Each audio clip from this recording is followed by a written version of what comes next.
지난주에 권사님 한 분이 세 권으로 된 구약성경 필사본을 주문하셨습니다.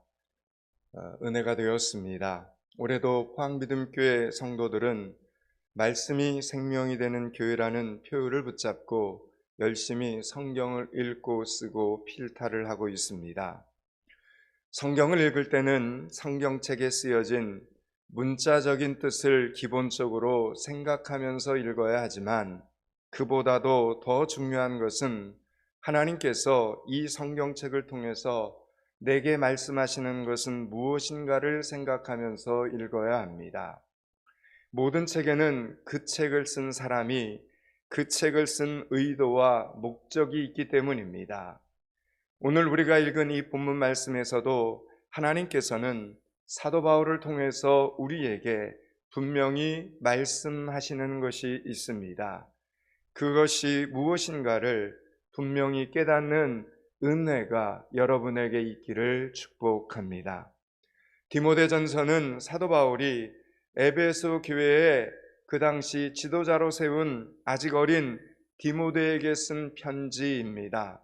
사도 바울은 선교 여행을 떠날 때 혼자 다니지 않고 성경을 보면 항상 그와 같이 가는 동역자들이 있었습니다. 그 중에서도 늘 사도 바울과 같이 다녔던 전도의 동역자로는 디모데와 디도라는 사람이 있었습니다. 그런데 이제 3년 동안 밤낮으로 에베소 교회를 개척해서 하나님의 말씀으로 양육한 뒤에 마게도냐로 떠나는 사도 바울에게는 걱정이 있었습니다. 아직 말씀으로 바로 서지 못한 이 에베소 교회에 거짓 선조자들, 거짓 교사들이 들어와서 성도들을, 예수 믿는 사람들을 그리스도의 복음으로부터 떨어지게 하면 어떻게 하나라는 염려가 바울에게 있었습니다. 그래서 디모데와 디도 둘 중에 한 사람을 에베소 교회에 남겨두어야 되겠다 이렇게 생각을 하고는 둘 중에 누가 좋을까 고민을 하고 기도하다가 디모데를 남겨둡니다.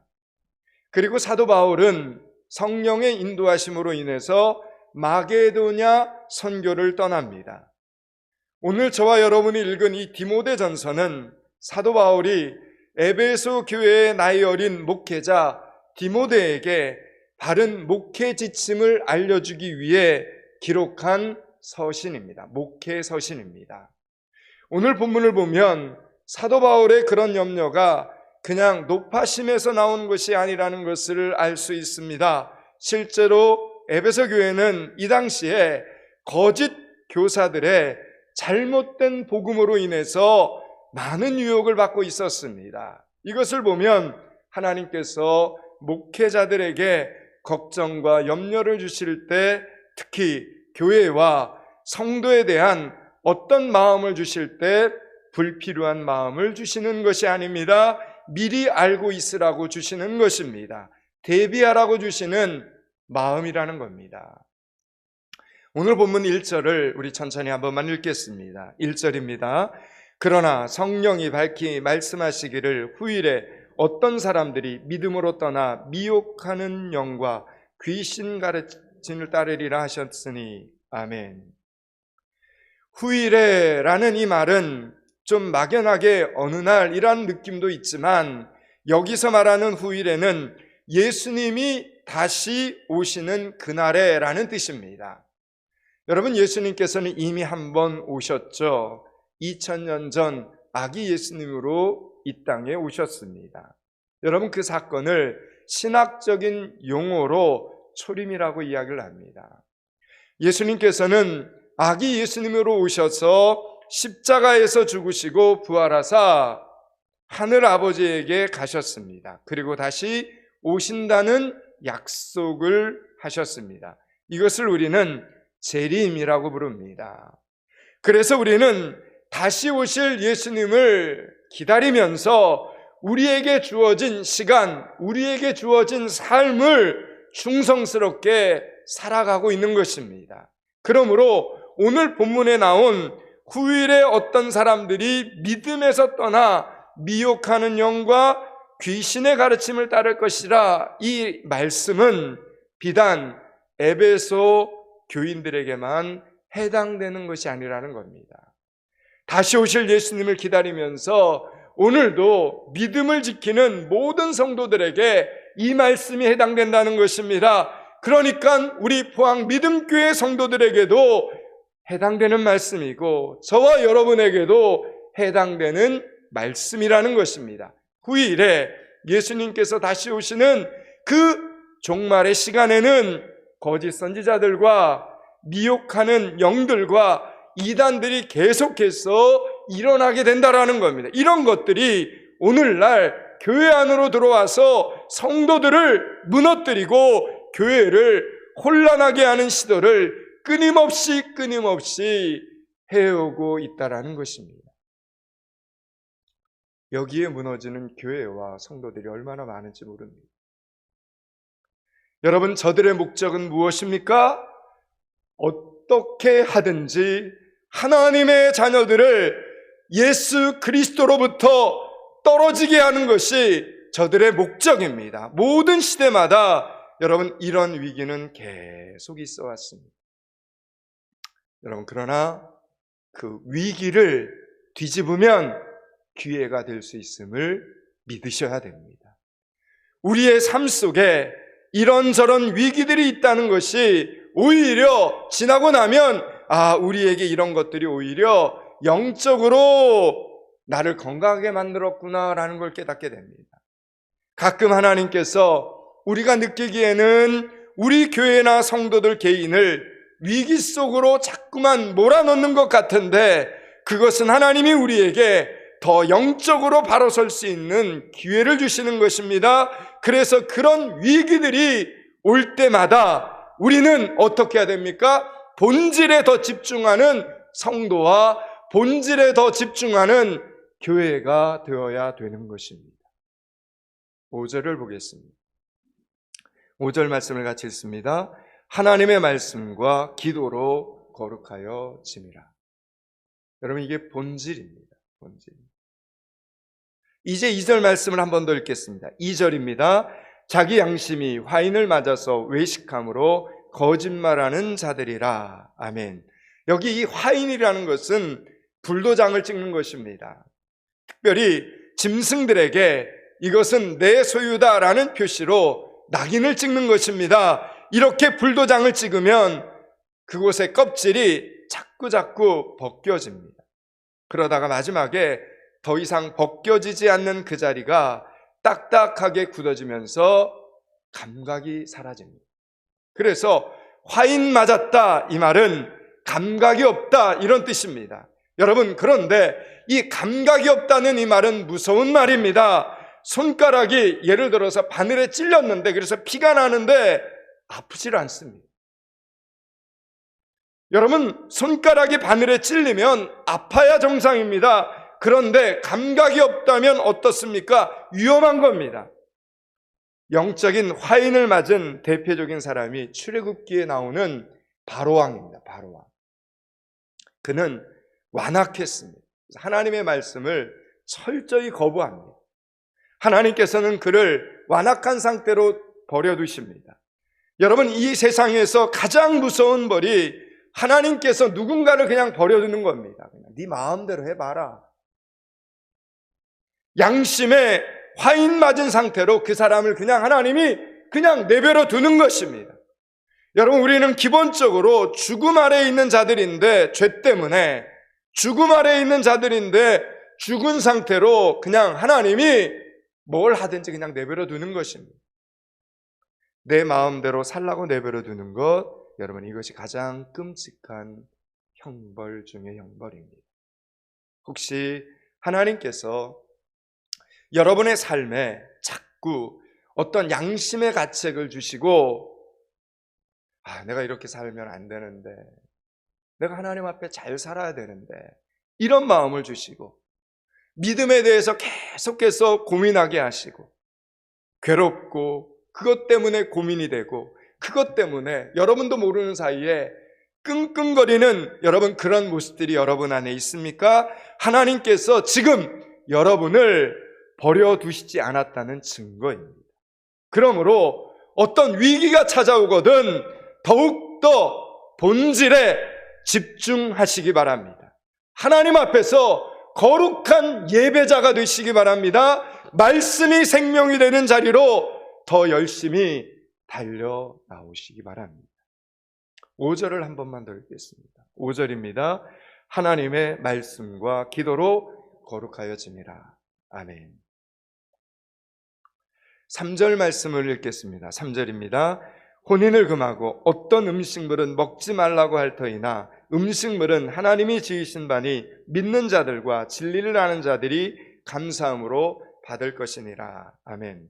여러분, 지금 우리 한국에서 가장 유행하는 이단이 신천지입니다. 지금 한국에서 가장 유행하는 이단이 신천지라면 여러분, 이때 당시에 가장 유행했던 거짓 교사들은 율법주의자들과 영지주의자들이었습니다. 율법주의자들은 철저히 율법을 지키면서 자신의 의를 점점 높이 쌓으려고 해요. 이게 문제였습니다. 하나님의 말씀을 지키는 건 좋은데 그 말씀을 지킴으로 다른 사람들보다 내가 더 낫다. 예를 들면 김 집사가 기도를 1시간 했다고? 그럼 나는 2시간씩 하겠어.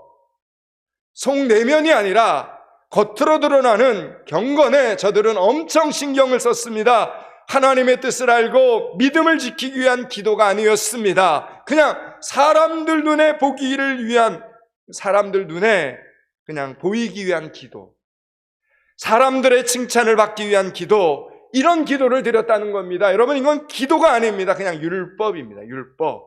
율법의 행위에 인간의 경쟁심을 불러일으킨 것입니다. 여러분 기억하십시오. 하나님의 은혜는 내 힘으로 성취하는 것이 아닙니다. 말 그대로 하나님이 그냥 주시는 겁니다. 하나님이 주시는 것이기에 감사하고 또 감사하고 또 감사할 수밖에 없는 것입니다. 감사하는 사람들의 입에서 무슨 비난의 말이 나올 수 있겠습니까? 감사하는 사람들 입에서 무슨 원망의 말, 불평의 말이 나올 수 있겠습니까? 율법주의자들은 계속해서 자기의 의의를 내세우면서 옆에 있는 다른 사람들을 비난합니다. 그러면서 교회를 어지럽혔습니다. 오늘 사도 바울이 조심하라고 했던 에베소 교회의 거짓 교사들의 모습이었다는 것입니다. 한편 영지주의자들은 육은 더럽고 영만 깨끗하다고 하면서 한쪽으로 치우친 사고방식으로 복음을 왜곡합니다. 여러분, 이런 사람들을 보고 우리는 자기 복음을 가진 사람이다 이렇게 말합니다. 예수 그리스도의 복음을 가져야 되는데 예수 그리스도의 복음이 아니라 내가 만든 자기 복음입니다.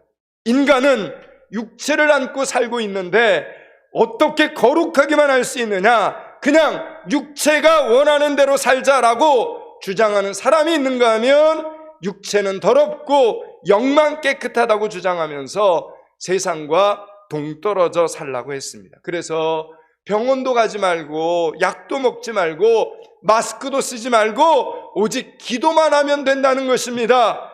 여러분, 마지막 때는 이런 사람들이 말하는 기도를 더욱더 조심해야 됩니다.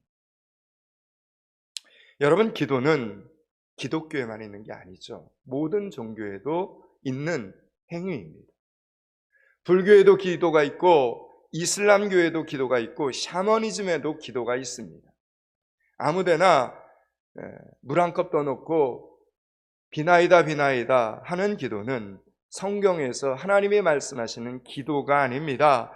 기독교의 기도는 오직 성경 말씀에 근거한 것입니다. 하나님께서 주신 약속을 바탕으로 그 약속을 이루어 주시기를 간구하는 것이 기도라는 것입니다.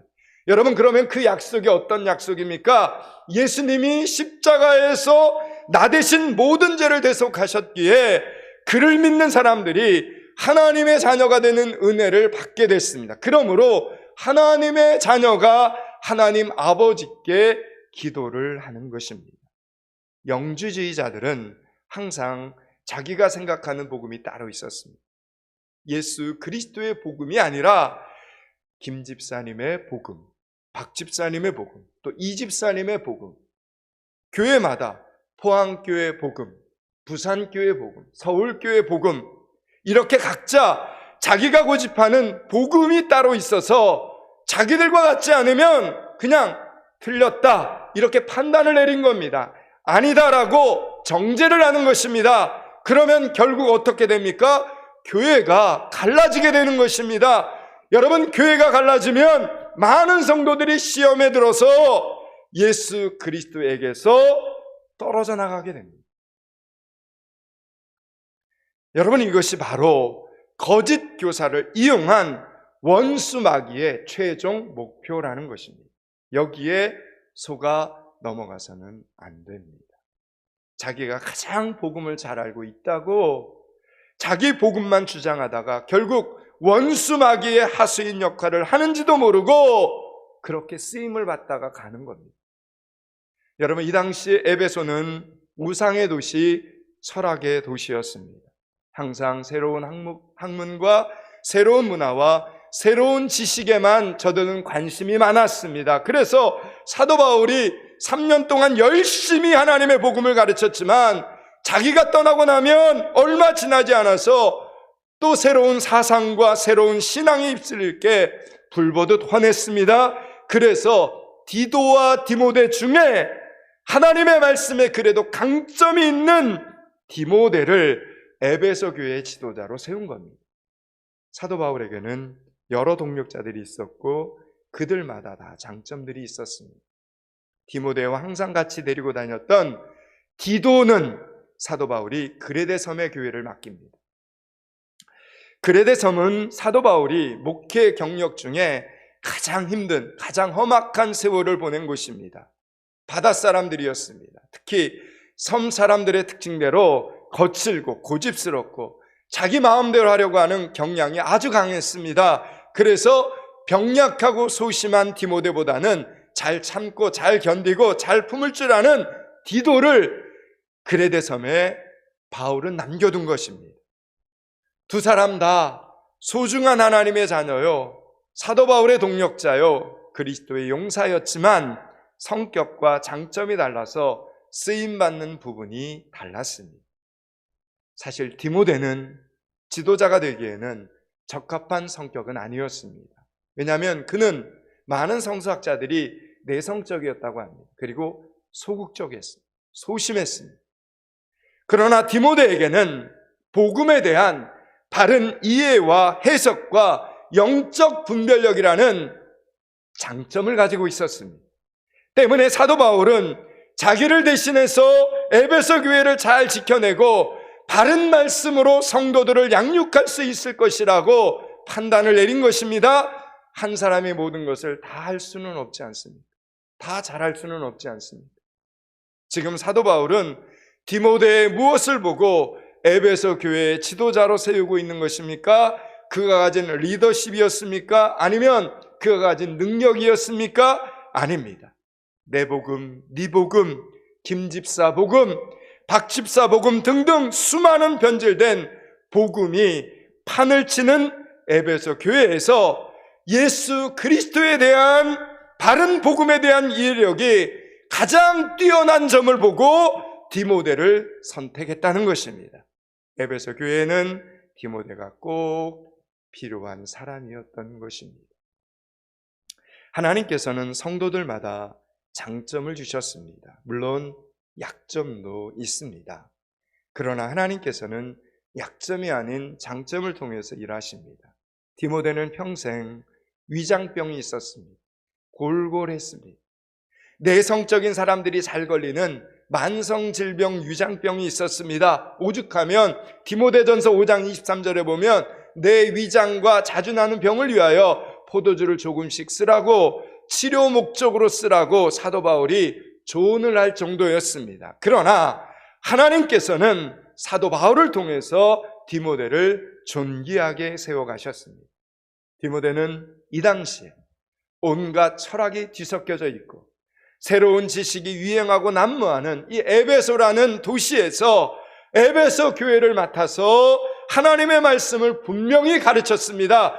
요한복음 14장 1절의 말씀처럼 내가 곧 길이요 진리요 생명이니 나로 말미암지 않고는 아버지께로 올 자가 없느니라 분명히 가르쳤습니다. 예수 그리스도를 말미암지 않고는 복음이 아니다 이렇게 가르쳤습니다. 사랑도 구제도 헌신도 봉사도 예수 그리스도로 말미암지 않고는 그저 자기의 의에 불과하다 칼같이 선을 그어서 가르쳐 주었습니다. 여러분, 교회는 단지 인간적인 휴머니즘 차원에서 윤리적인 차원에서 구제하고 봉사하는 것이 아닙니다. 사랑하는 여러분, 교회는 좋은 일을 해야 합니다. 열심히 좋은 일을 해야 합니다. 그렇다면 좋은 일은 무엇입니까? 착한 일이 좋은 일입니까? 가난한 사람들을 도와주는 일이 좋은 일입니까? 불쌍한 사람들을 도와주는 일이 좋은 일입니까? 여러분, 그런 것은 윤리책에 나오는 좋은 일입니다. 교회가 말하는 좋은 일은 예수님이 하라는 일입니다. 교회가 말하는 좋은 일은 예수님이 하라고 하는 일이 좋은 일입니다. 예수님이 시키시는 일이 좋은 일이라는 것입니다. 때로는 내가 하고자 하는 일도 좋은 일이 아닐 수 있습니다. 그럴 때는 내려놓아야 합니다. 내 생각을 내려놓아야 합니다. 내가 예수님보다 앞서서는 절대로 안 됩니다. 디모데는 지도자로서 여러 가지 약점이 많았지만 예수님이 하라고 하신 일을 할 수 있는 단 하나의 장점이 있었습니다.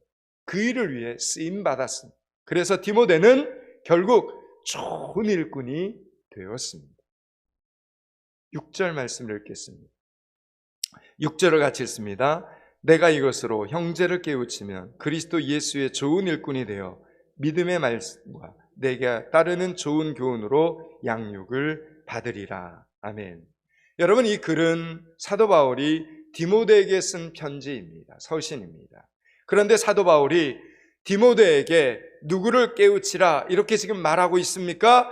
형제를 깨우쳐야 된다 이렇게 말합니다. 그러면 디모데에게 깨우침을 받은 형제는 어떻게 변하게 된다 말씀합니까?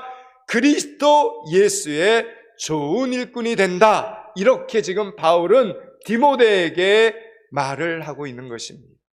처음에는 사도 바울이 디모데를 깨우치고 디모데가 옆에 있는 형제를 깨우치면 그 형제는 또다시 누군가를 깨우치는 좋은 일꾼이 되는 것입니다. 사도 바울은 지금 디모데에게 계속해서 무엇을 말하고 있습니까? 그리스도의 좋은 일꾼을 세워가라 이렇게 말하고 있는 것입니다. 여러분, 이렇게 하나님의 관심은 언제나 사람에게 있습니다. 하나님은 사람을 통해서 일하시고 사람을 통해서 영광 받으시기를 기뻐하십니다. 사람을 사랑하시고 사람을 축복하시며 사람에게 이 땅의 모든 것을 다스리고 정복할 권세를 주셨습니다. 오죽하면 독생자 외아들을 보내셔 독생자 예수 그리스도를 보내셔서 사람에 대한 하나님의 사랑을 우리에게 확증시켜 주셨겠습니까? 이제 말씀을 마치려고 합니다. 사랑하는 여러분, 오늘도 교회는 하나님이 하라고 하신 일을 해야 됩니다. 그게 교회입니다. 오늘도 교회는 주님이 하라고 하신 일을 해야 됩니다. 여러분, 그것은 사람을 세우는 일입니다. 예수 그리스도의 좋은 일꾼을 세우는 일입니다. 포항믿음교회가 그동안 계속 기도해 오던 일, 안수집사 권사를 피택하는 일을 드디어 다음 주일에 진행할 수 있게 되어서 참 좋습니다. 하나님께서 하라고 하신 일을 할 수 있어서 참 기쁩니다. 시대마다 시기마다 꼭 필요한 사람들이 세워졌고 그 사람들이 감당해야 될 사명은 각기 달랐습니다.